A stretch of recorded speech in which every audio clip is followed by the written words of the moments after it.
পান এমন একটি ফসল যা একবার চাষ করলে প্রায় ৮ থেকে ১০ বছর পর্যন্ত ফলন ভালো পাওয়া যায়। এতে তুলনামূলকভাবে খরচ কম হয়। প্রতি ১৫ দিন পর পর ধারাবাহিকভাবে পান সংগ্রহ করে বাজারে বিক্রি করা যায়। মাঠ ঘুরে দেখা যায় সবুজে ভরে গেছে কৃষকদের পানের বরজ। পরিচর্যায় ব্যস্ত সময় পার করছেন তারা। তবে খরচ কম হলেও বাঁশ আর সুতলির দাম বেশি হওয়ায় কিছুটা বিপাকে চাষিরা। কোনো মতে খরচের টাকাটা উঠছে, বাজার খরচ, তাছাড়া কিছু।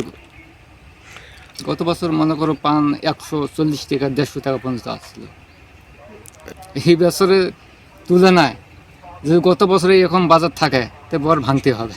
প্রায় পানটা চাষ করতে খরচ হয় ৫০-৬০ হাজার টাকা। বছরে মোটামুটি আসে ২ থেকে ৩ লাখ টাকা। যতদিন আপনারা রাখতে পারবেন এইরকম চলতেই থাকবে।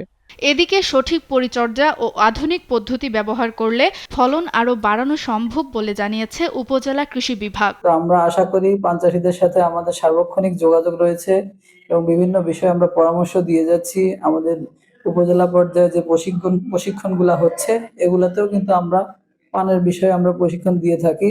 বাজার মূল্য স্থিতিশীল থাকলে এবং উপকরণের দাম নিয়ন্ত্রণে এলে নবাবগঞ্জে পান চাষ কৃষকদের জন্য আরও লাভজনক হয়ে উঠবে বলে মনে করছেন সংশ্লিষ্টরা।